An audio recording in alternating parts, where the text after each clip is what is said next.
Okay, my name is Robert C. Blum. Middle initial stands for Carl. Born in Syracuse, New York, 1935, October. How did you happen to wind up in the military? I answered a call in 1954. I wanted to go Navy, but the Navy wouldn't take me when I wanted to go, so I wound up in the Air Force, which took me 2 days later. Right after I finished school, I went to Morrisville A&T as a tech school, graduated in May, and went into service in July 14th, 1954. When I was 16, I had spinal meningitis. I lost my stomach muscles because that's what the virus fed on. I didn't lose an arm or a leg. And in the summer of 52, 165 cases of people involved with spinal meningitis in central New York before the Salk vaccine. And the two boys from my same town and I were the only three that didn't lose an arm or a leg, all the young kids. Anybody over at 16 died. And I was the oldest one to survive that mess. The guys with me, the two from the same township, were younger than me. When I went in there, I fainted dead away on a grain wagon. I was working for a farmer. The nurse that was there was getting ready to go to work. She called my dad. I was unconscious when I went into the doctor's office, but I wound up in a coma for 5 days, counting that day. When I came to, I was paralyzed from my waist down. So then we started getting the water treatments. Well, I got a story here. When they put me on the table, I couldn't wiggle, and I'm nude as a noodle. They bring in all these student nurses. You can't imagine my embarrassment when the only part of me worked, you know what. I stood at attention. And the doc says, girls, this boy's gonna make it. Within a couple hours, I started wiggling my toes. I started working, started functioning, but I was embarrassed as no least. I don't tell that story too often, and not in a mixed company, certainly not. But some of the women said I ought to, but I don't. That's the only part of me that would work. And I wound up the rest of the month of August, it cost me my football scholarship, and I wound up going back to school. I was going to college, that's what it was, and that was the first year. I had a good job with the Seal Test ice cream, but due to that, I wasn't able to do it at all. And I signed up for Navy in July. 4 guys were taken, I was the only one that wasn't. In 1974, I got a letter in the mail from the White House. I'm 39 years old. My wife was showing me this letter. I said, what the hell is this? There's travel orders, meal tickets, orders for flight training, Pensacola flight training, July of 54. And I've had officers said, you should have gone down there. You could have made yourself rich by going. You'd have been the oldest trainee down there, but I'm not sure that was smart. So I didn't say anything and nobody bothered me. And unfortunately, my wife, that would have been a thing indeed to hold, but she got rid of it. I think she was afraid something was going to come back and get me. She didn't want no evidence. And so I think that's what happened there. Well, anyway, I didn't go. One of the guys on that group of 4 that made it became a Navy captain and was an air group commander. His name is Don Richmond. That's as far as I know what happened to him. After that, I don't know. And the last ship he was on or commanded, the air wing, was on the Midway. I went aboard the Midway in 55, but I didn't see Don. I went on to see somebody else out of Hickam. I went from Hickam to Pearl Harbor to go aboard. I also went aboard to Yorktown while I was there. So those 2 ships I was familiar with. So I had pretty good communications with the Navy myself, and I met a lot of people both ways, both branches of service. The Air Force offered me University of Chicago. I turned it down because I was afraid of failure, and I knew the reputation of Chicago. The colonel got mad. He says, "You realize that you're 1 out of 10,000 guys?" And well, I had several thoughts running through my head why I didn't want to go. First, I wanted to be in maintenance, and I was still trying to get into airborne radio at that time. I got down to the last 25 guys in radio, and they picked 5 at random, so I didn't make that. I wound up in my second choice. And he understood when I got to talk to him why I didn't take University of Chicago. One, I didn't want the obligation after the end. Would have been a commission. I wasn't sure I was ready for that. And I think I could handle it now, but I didn't think of it then. I just come off the farm, and things were pretty rough, Raggedy Andy in those days. And just send me out to work on the planes or whatever. That's what I wanted to do. So I didn't take it, and now maybe second decision, I might have made a bad one, but you can't go back for hindsight. It's too late. So I took a flyer and said no, and he finally understood why I didn't do it. Released me to the regular, but he shook his head. He says, 1 out of 10,000, and he got turned down. He couldn't believe it. You enjoyed what you did, though. Yeah, what I did in the service, oh yeah, you betcha. And I was a hell of a bad student in the high school, but I became a better student in tech school. Military, and later on I went to UCLA night school and University of Hawaii while I was stationed there. And I did a little better. I settled down and got more mature and a little bit older, you know. It's amazing how service can do that to you. Yeah, well, I didn't run around with any groups of guys. I had one particular friend who's airborne radio, and he was flying all the time. But I used to go with him downtown Honolulu. He had the car, and I rode with him. But when he wasn't around, I would take, my 1 day a month, I'd go and make the high spots to go down to downtown Waikiki and catch a show. And catch a show with Don the Beachcombers. Some of the fancy places. You never know who you're going to run into, your congressman, good Lord.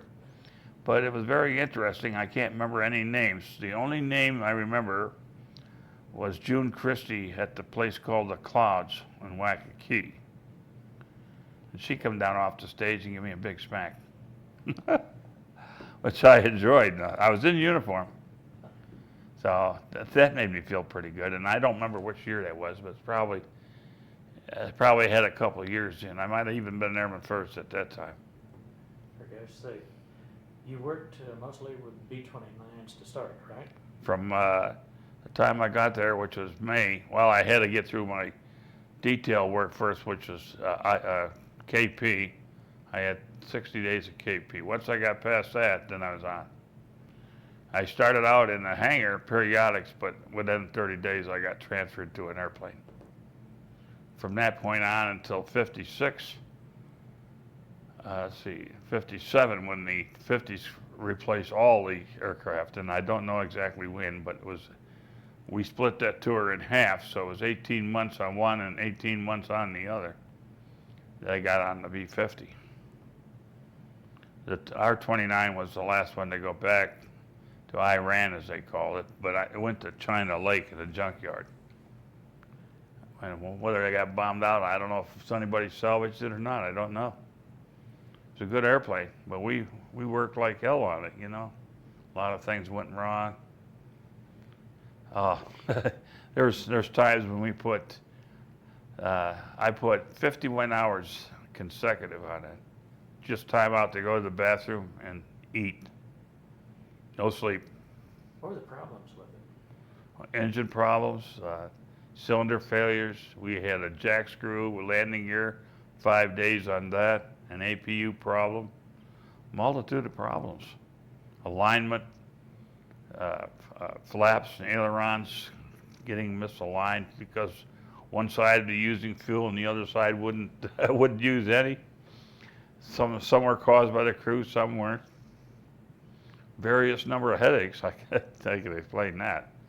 The crew chief would be cussing up and down, you know, but I had a pretty good bunch of guys to work with on this. And these guys, particularly in the early days, they carried most of the workload because they knew what was going on, and we broke in underneath them.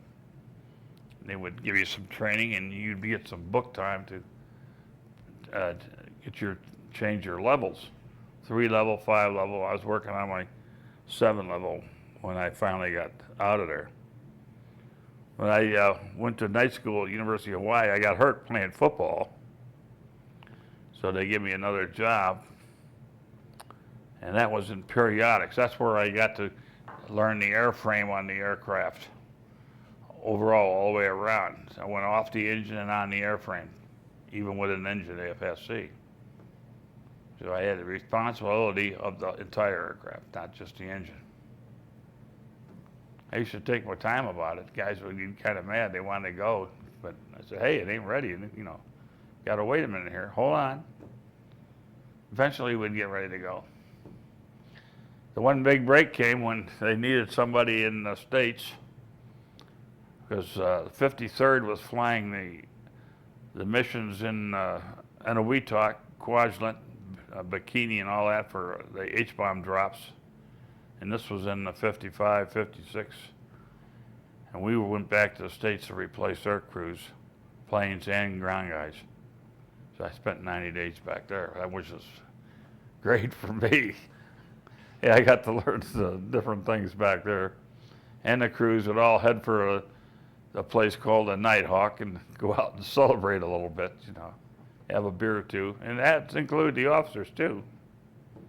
But everybody got along pretty good. We wouldn't be there all night, but you'd get full, you'd have enough to drink, and that would be it. So next day they would be going back on their mission, and you'd be seeing the next plane in that just come in. You'd be taking care of that airplane, rotate them around. Sometimes you'd have problems, sometimes you wouldn't. We didn't have that many people there, so we had to be able to cover it fast and quick. And hope we did the right thing at the right time. Pretty important. Where were you stationed at various times? And this was at McClellan Field, California. Okay. So they flew in right straight from Hickam to McClellan. It was covering the 53rd's weather arm right in there, and then they would stay the rest of the night there.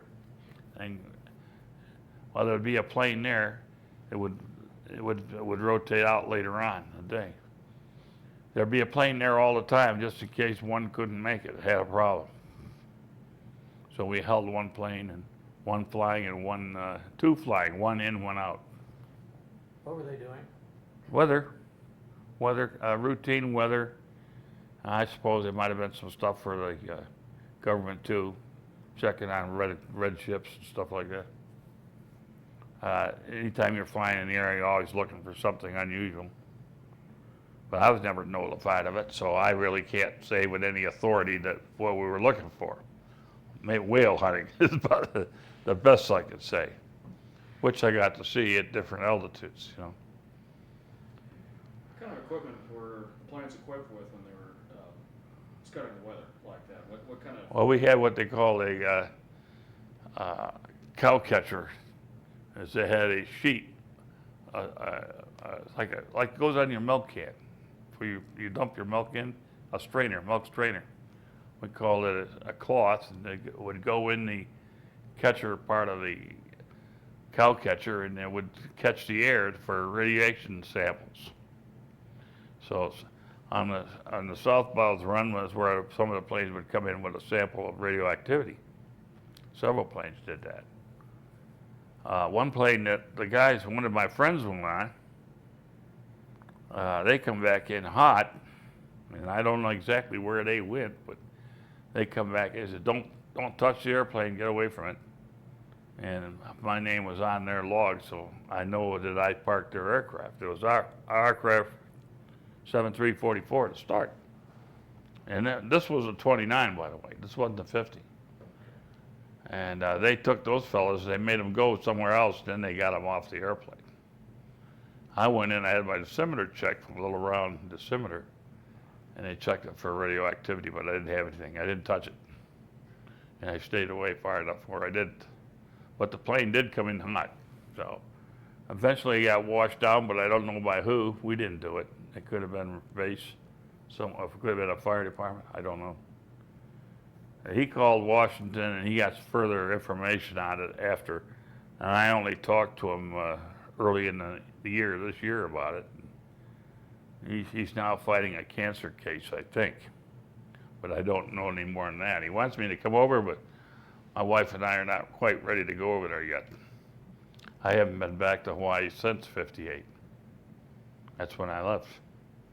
I'm going to go back and ask you the question. Jack was talking about your incident in the B-29. Tell us about that. Oh, that's when the first trip on. That was my in-flight training for in-flight systems, and the crew chief said, you got to go up for training. We need to know about in-flight.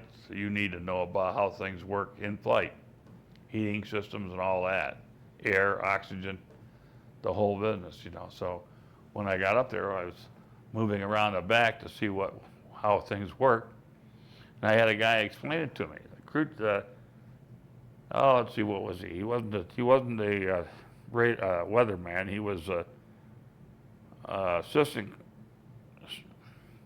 assistant engineer, actually. He could be not one of the window guys. They called him viewing out the windows. I can't think of the name now, but he wasn't one of them. He was assistant engineer, second engineer. But he was explaining some of the systems for me. Then all of a sudden, we're running a track 40 miles south of Hickam in the Pacific, about 6,000, 7,000, not too far up, relatively close to the ocean. You know, the Navy was down there. They told us to buzz off. We were starting to fly into their anti-aircraft pattern. That wasn't good. That's based on what happened up front, but I wasn't there, so I can't verify that. We moved out of the way. Next thing I know, we got a fire. Got a fire in number 2, and the bell started ringing, and the sergeant told me to open up the hatch. He says, get down on your knees. We may have to leave the airplane. So put your hand on the side. Says, don't worry about that horizontal stabilizer because you're going to go out. I got a size 12 Brogan. It says you're going. But I had a chest pack up front, a backpack on my shoulder blades, and a life raft on my fanny, and a little Gibson Girl radio on my hip. All this paraphernalia. So we're flying around like that for. It seemed like an eternity. Maybe it wasn't more than 5 minutes. I don't know. But all of a sudden, it got silent. The switch went off. You could hear a pin drop. The sergeant swears, he says, shut the damn hatch. So I get back away from there and didn't fall out of the airplane. I could have. I looked at the ocean. I looked at that stabilizer. It was enough to scare you, you know. And anyway, I was pretty scared at that time. I didn't even know if I could talk. Oh, I wasn't maybe 10, 15 minutes when we get a call from the forward. They got troubles with, they're getting ready to make an approach to go in and land. They couldn't get the nose gear down. He called back, he says, you want to send that guy up the pressurization tube and see if he can go down the hatch and kick the tire down? Well, I never made it up there. Inside the tube, it's only a diameter of about 3 feet round. Would have been all right if I didn't have any parachutes on. But unfortunately, dumb as I was, I didn't take any of them off. And the food tray cables inside of there, 2 on each side, I got tangled up with them about 5 feet inside the tube. I was already down there a ways, you know. I said, Sarge, I can't go anywhere. I can't even move. So they had to get it down without me. And I'm in the middle of this damn tube, and now I'm starting to lose it. Oh my God, I didn't know what the hell to do. And if they have a crash landing, that's where I'm going to be. They got it down. The crew chief came in the back with some of the guys, and they come in and pulled me out, and I'm already screaming now. Let me out of here. He said, what the hell? You're no good to us. Go. He sent me to the slop shop, as I call it, and I drank a few beers that night. Passed out cold. I don't remember nothing because the next day I was feeling better, but I didn't feel too good. He said, that's a hell of a trip. I said, yes, one for the ages. Not too many had their first trip like that, you know. Good Lord. And the airplane was not as good a riding as you might think. It was bouncing around, you know. But well, they got it down, and they got it down in one piece. So what the hell can I say? I was happy, thankful. I never did talk to the commander on that. Guys up front. I was running for hell bent for election to go get some beer, and that's where I went immediately. I don't even know who took care of my parachute, to be honest with you. I didn't check nothing out. I just left. So that's a hell of a story, guys. I don't. hell of a way for a 19-year-old to start out, I'll tell you. But so you didn't do it again? No, never did it again. And I had chances to, but nothing like that. My gosh. You Yep. talked about working B-29s and B-50s. What was the difference between those planes? The V-50 was a bigger engine. It took you a little more time to get it organized. It was a bigger aircraft to cover. Engines were more involved, first of all, and on the 29, you take your cowling off, you could reach most of the stuff. But if you had to change a cylinder on a 29, you were going to be there all day, especially if it's a bottom one. There was the B-50 was a Cadillac of the bombers. It was really, they did a lot of things to improve all areas on it. And even maintenance was a little bit easier. Some of the seals that they had on it weren't as tough to change as the others on the 29. Parts, you could usually get most parts, but you better be careful what you threw away because you might need them. The washers, we had a system on the V-50 where you could look at the engine analyzer and tell you what your plugs were doing if you had to change any, and that's where they would get the report, change the row of plugs or all of them or whatever. Not only that, but they would tell you to stake the valves too. You got a lot of blow-by coming up in there and you're losing compression. So that would help too, make the job easier. But 29 had different things. It was a much older airplane, and your problems were going back in the systems, failing on the airframe because it was already exceeded on its time limits. You had to change that. But the B-50 was definitely easier to work on. The airplane that gave me, I saw, we had 17 days on it, was the 29. We had a number of things that went wrong. We worked one batch one day was 48 hours on it. That's around the clock twice. And the second time was 51 hours. That's just going to the bathroom and eating. Well, we were right next door to Hawaii International anyway, so that's where we went. But you go down there for an hour and work and try to hope you get straightened around, get your eyeballs back, you know, from staring at some of the electrical systems. You could take the book and go all the way out to the wingtip with it. That's how many sheets were on it. It'd be 30 feet long. Just the sheets of electrical. They were all the diagrams and everything that was part of it, you know. You had to check them out. Some parts would be okay, and others you had to bypass. But generally, you was able to find something that would tip you off to where to go right away. If you did that, you got it beat, but not necessarily all the time. Some things, it would be the strangest of things. Well, what the hell goes wrong? For example, guys they were not drawing fuel from the tanks, and they didn't open up their switches for changing fuel from one side to another, putting in the tanks they needed. They were drawing from one side of the airplane, but not where they were supposed to be. So the plane was developing, got a crank full right rudder to keep it in trim, right? Well, we found things like that too, which was pilot error. That didn't make your day very good. And so those kind of things happen, but you know, not a lot, but it made your work interesting as hell. But we got along fairly good with the crews. We had one guy that used to chase us around, says, "I'm sorry, but we got blow-by in this engine. You're just going to have to stake the valves, you know.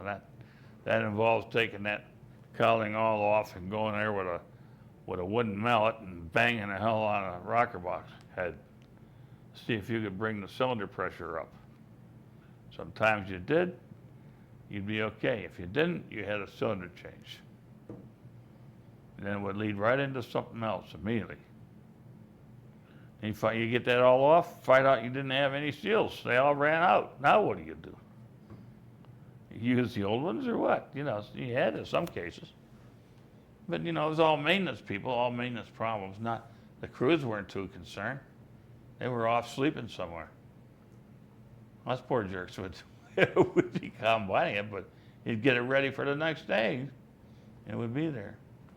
The only guy would know would be the line chief and the crew chief. He knew what the hell you went through. Most of the time, he'd be with us. The line chief knew because he'd have to schedule other crews if we couldn't get it, you know. And those guys were off on vacation. I never seen them. They didn't work an ounce. I don't have much good to say about the rest of them. We were the only ones out there. They'd parked their airplane and they went on a 3-day binge, you know. Where the hell we were still there. Doesn't seem fair, but that's the way it was. We were talking to you about one thing, and that's that you said that, you know, with all the weather flights, that you were really basically replaced by the satellite when you left. Yeah, the Russians had that Sputnik, and we put a couple up right after that. Some of them started to work. And so immediately downrange and a few months after that, they got something in place to where they could get their information from space, go to Weather Central, and we wouldn't have to be there at all. So within a few short months, Air Weather Service went out of business, pretty much. They went over to Biloxi and Miami and reduced the number of planes flying down to a couple dozen and flew out of there. You still need a plane to go into the storms. That's why they got them down in that area, because that's where the storms are located, in the South Atlantic and Bermuda Triangle and all that area, you know, Caribbean. So that's where basically all the weather lies. We lost a plane, or we didn't, our squadron did, but we lost one over in the Bermuda Triangle. We lost a couple in the Arctic, and I know we lost one or two in the Yellow Sea and another place out there. We lost one in Guam. But our squadron was the only one that didn't lose an airplane. The only one.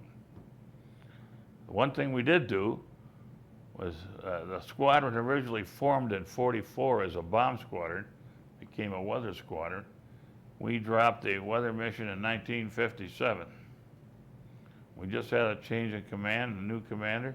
That brought every brass hat from Washington to Tokyo in to see what the hell happened. Unheard of, the 57th losing a weather mission. Now, from 44 to 57 is quite a while, I think. And it's a damn good job of flying. Who the hell can get mad at that? You know, that one day, just one. And then after the next day, we started resuming a new string, you know. But meanwhile, they got that poor colonel up against the wall, and they were going to crucify him. When he come out with apologies to a whole bunch of us later, and he says, I ain't the old commander, I'm going to be somebody new, and things got a hell of a lot better right now. I got to talk to him personally. Don't call me John, don't call me Colonel. And he really turned out to be a hell of a nice guy. And you know, one of the things, you never know how your commander's going to be. Eisenhower had a couple of lawyers that their sons weren't too handy. So what they used to like to do was put them in some outfit that didn't need anybody. You know, wander around the whole outfit doing nothing like a lost chicken. Well, this guy picked on me, and I was the wrong guy for him, let me tell you.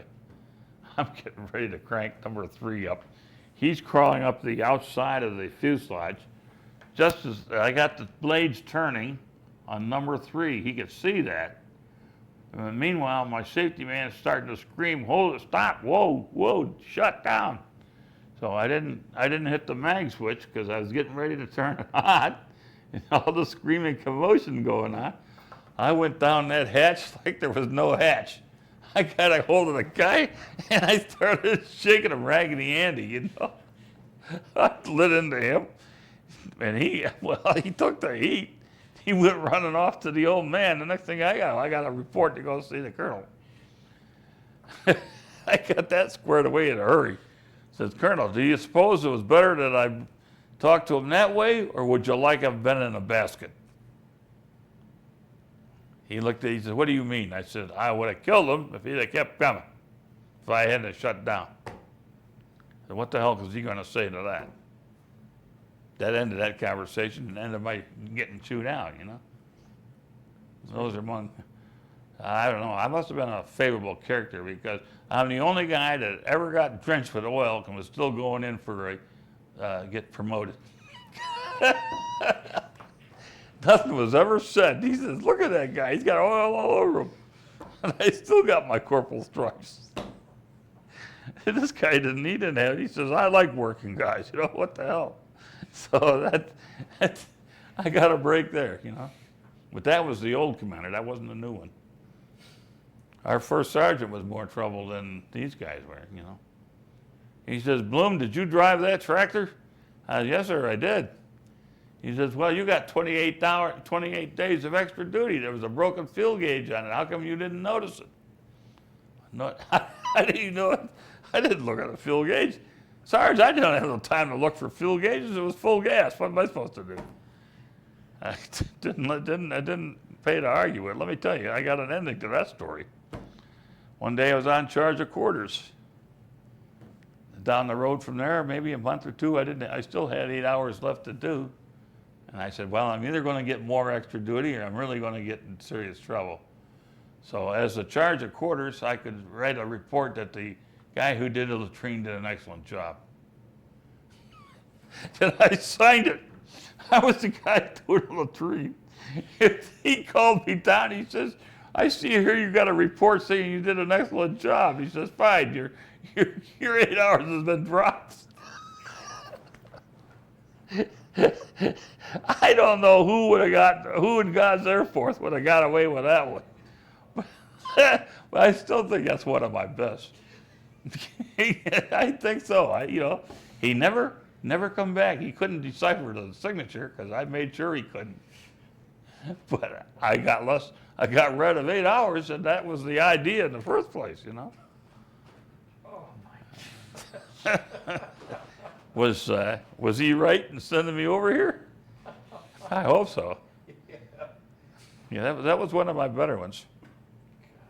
Got any more?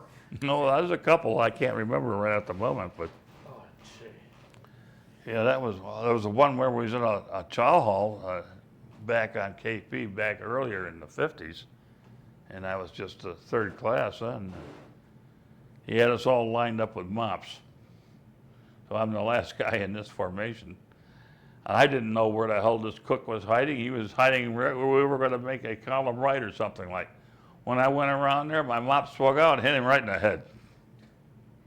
Honest to God, I put a beautiful swing on him. I didn't know it. My mop was in the back of me. How the hell did I know it was you standing there? I got him. I got extra duty before I even got off the line. That happened, gentlemen. And I had a hell of a time getting out of that chow hall because every time I did, somebody was getting me. There was a captain coming in, I think he was from our squadron, and he wanted to look at our potato peeler desperately. He wanted to see how that damn thing ran. No, Captain, don't open that cover, whatever the hell you do. Don't open that cover. He opened up the cover and every damn skin come out of there. His nice suntans got covered. He had potatoes all over him. Oh, Jesus, here we go again. And I forget, I got 12 or 16 hours on that one. He says, can't you do anything right? That guy said, tell him not to do it. Will you listen to me? They didn't. They thought I was being smart, you know. I couldn't even defend myself now. Then there's a time that a bunch of us thought we could get some cigarettes. We're back in the storage area. A whole bunch of boxes marked 1942. K-ration, whatever else in there. Well, maybe they got cigarettes. We all were dying for a smoke. I climbed about 6 feet up in the air, stepped on the window. The window broke. Down came the boxes. I almost fell out the window. Smashed, I don't know how many boxes. We got the cigarettes out. But that brought the cooks in there, and that one I got more time on it. I wound up doing 3 months of extra duty instead of 2. The squadron wondered where the hell I was. They couldn't get me back on the extra roster, you know. I said, you won't believe this.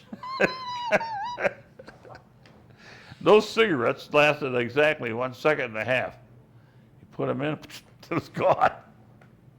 1942, Lucky Strike goes to war. Yep, Lucky Strike Green. Yep. I had some of those in '57. Yeah, that was, well, I did it in 55. That's what the hell we were smoking when we tried it. We'd give them to the Okinawans. 55, that was June, July, and August of 55. And that's the time when they put carrots down the drain and they had a parade of carrots going 15 foot in the air. He says, don't tell me you had something to do with that. How the hell can I? I just broke a window. He couldn't blame me for that one. Oh. I'm glad you corroborated the cigarette story. I've been telling him that story about the. I've heard that story for years about how. cigarette. Yeah, those things that's went true. down. That was, They were fuses, is what they weren't. huh? They were fuses. Yeah, yeah, they lit and they were gone like that. You didn't put them on your lip, you were going to get burnt. Oh, jeez, I'll tell you. You know, we weren't on there exactly on their good side because we didn't volunteer to go down to the enemy talk. So what they did was they made the 3 of us work all the 29s and the 50s out of there, 1 at a time, 3-man crews instead of 8. Triple your workload and hoping you can get it done. Well, we only had trouble with one triple penny, 333, and that one gave us a bad time. It took us a week to get that out of there. So when it was time for us to get our vacation to go back to California to be discharged, they told us around 4 in the afternoon, you got to the rest of the night to get ready to go clear the base to go to California. Get your gear, you're signed out everywhere, just go. No vacation, no nothing, no thank you, you're out of here, bye. That was it. That's how I left there in a huff. They didn't unappreciate it. But all the rest of the guys are already gone, see? They're already down in Weetock on the island. And the people, the powers that be had told Charlie, myself, and Bill that we didn't have to go. Charlie had the car, so we went to Oakland Terminal, picked it up, and we rode to Hudson, Kansas with him. And Bill and I found our own way back. He went to Detroit, and I went to Syracuse, New York. I finally got separated in 58, and that was when I went back home. April 1st, April Fool's Day, no less. And I got called back into service on that. And they found out they didn't need me after all when they did call me down there. I had a V4 bag, duffel bag, weapons box, 2 tool boxes, and I know there was something else, I can't think of it. Going to the Congo, and I was going to get on my aircraft that I was assigned to, leaving from Dover, Delaware, to the Azores, to the Congo, or whatever. The next thing I know, and my arms are sore because yesterday I had punctured with both sides. This guy comes running out of the office. Blum says, you don't have to go. He's yelling and hollering, waving his arms, and the guy in the fire bottle, he's yelling, whoa. I was getting ready to start carrying the stuff up. Saved me. I was able to go home that day. And that was the end of my active duty right then and there. Thank you, I couldn't save it because Mohawk wouldn't let me. But then I had a terrible time with that. I took a CAB test. And what do you suppose they gave me? Anything on the current aircraft I went through? Hell no. They gave me 100 questions on the Wright Flyer B. I didn't have a chance in hell to pass that test. Wright Flyer B, I didn't even know any of them. What kind of horse is the best glue for props? Belgian. I didn't know that. And that kind of stuff. How many hitches on a B Wright Flyer B? 36. Where the hell are they all at? I didn't see any. Stuff like that, There's no way in hell I could have passed that test. I wondered if somebody pulled it as a joke. I thought they didn't like me in that. And I had to go from Syracuse to Niagara Falls to take that test. I didn't know anybody in the National Guard there. That's one reason why I didn't get a chance to get in. I didn't know anybody. So that ended. I decided right there to call it quits and get the hell out. And I didn't get called back after that. Nobody bothered me. When I went down to Dover, this colonel was asking, "How did you get called?" The first guy in the squadron to get called. I wish I could have passed that on to him. First man in the unit, you know, first guy called up. They were all envious. They wanted to go somewhere. I didn't. So I hope I answered some of your questions. I don't know, but I just think it's very fortunate that you never had to work on a Wright Flyer. yeah, I do too. Well, I've looked at them, you know, but I couldn't answer those questions. Honestly, I didn't know. I never had a prayer. How would you know? Huh? How would you ever know? All they have is a 40. They had a 40 horsepower, two-cylinder engine on it.